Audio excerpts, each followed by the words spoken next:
I was just saying that's why I'm excited is I would like to be in a place where I feel like, and it's the same reason that I am obsessed with, I am setting a goddamn alarm clock for 6:45 every morning because I want to do hashtag coffee. I want to be in a place where, okay, look, I'm okay here. These are other human beings. They are decent people, and I am not going to get the shit kicked out of me for having an idea that differs from someone else's. And that's what I look forward to in Chirp is these are people. These are not algorithms. These are not, and we will have some control of, hey, you're a racist prick. You're gone now. We don't need you. That kind of thing. Yeah, no, we and that to me, one of the things I'm noticing about how we are processing information as a culture now is that, for better or worse, there were editorial gatekeepers before, right? There were sort of quote unquote experts.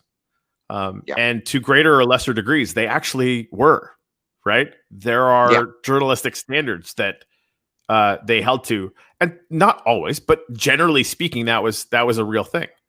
And now any dumb fuck, like elephant humping weirdo, can go on. I don't know why that came in, but like any idiot on YouTube can go, like, actually the entire COVID thing is all about 5G and masks are just to control your mind. Like, what? And they'll get 1 million views. Yeah. Right. And so that information disseminates so quickly. And I think, and this is, again, not something that could necessarily be solved with software, but it can be solved culturally. You as a human, anyone listening to this, and I know, Fred, you do this. We definitely do it on Coffee. I do it on my personal page.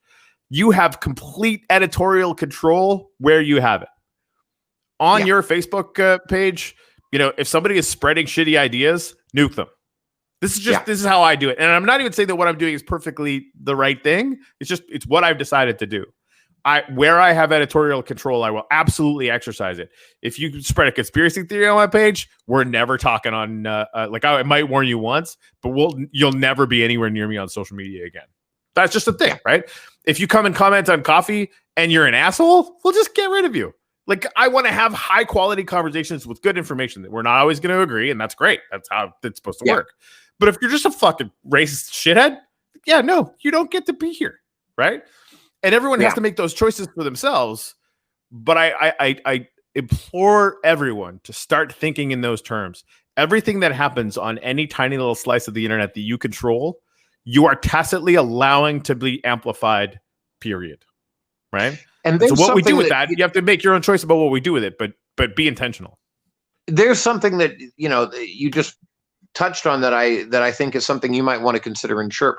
When we were having hashtag Coffee the other day and we had that moron in there, he had 3 or 4 different accounts and he kept returning 5. Yep. Okay. Can we avoid that on Chirp? So, is there a way? This is something really interesting. I was talking with Boyce from Mindful Skeptics, which reminds me, he's in my first 10 targets for doing these episodes. I got to talk to him really quickly. Anyway,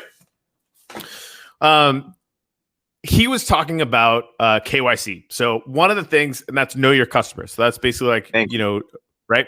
When you sign into a banking app or to like a crypto app where you can buy cryptocurrency, they need to know exactly who you are legally, right? So you're sending them in a picture of your ID and they do a rectal exam. It's this whole thing. Minus the rectal exam, I think.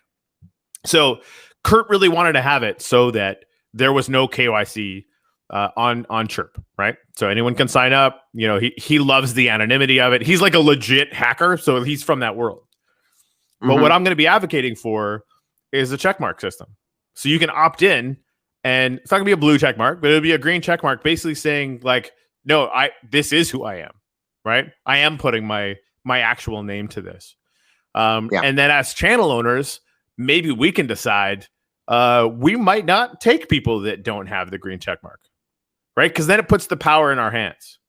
So if you want to show up, you're you, and like we can Google the shit out of you. You're a real person, right? Okay.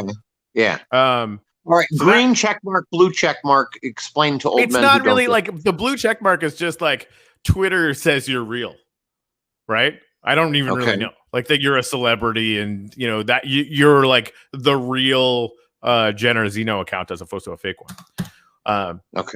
Whereas like Boyce actually suggested the green check mark because it's a little bit different. Like we're inventing this, right? We're making this shit up.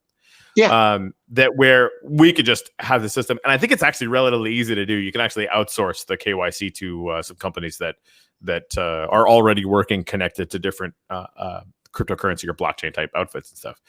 I really like that idea because I think that's something that I would probably do. Right? If you're going to be coming into a channel where we're having discussions like that, if it ever becomes an issue, right? I mean, if it's one of my channels, you're gonna have to pay to get in, right? Again, maybe not a lot, but it's not going to be zero. But then even like streaming eventually, if we ever get to that size where we can actually do that, I like that idea because that means you're going to have one account. Then if you get turfed, you get turfed, and that's it. Turfed, another word I don't know. You mean just get tossed gotten out? rid of? Like turf. Yeah. Okay. Okay. This is interesting. I want to actually keep these around a half an hour, and we've totally fucked that up. Yeah, okay. So this is 45 minutes already, but I like that. But I wanted to get to this. David Miller said, Jonathan Haidt suggested there should be a way to anonymously or somewhat enforce unique accounts. Tying an account to an identity would prevent a lot of dishonesty. Yeah, so, I'm not sure how we could do that sort of anonymously or semi-anonymously, but I do know that we could just have an opt-in, right? And that way, I mean, hell, you got a double blind study right there, right? We're going to see what the quality of conversations are like without it and what they're like with it. And then the channel owners get to decide. Channel owners get triple purple check mark. We'll have to run that one up the flagpole and see what happens. I like it. Anyway, Fred, thank you so much.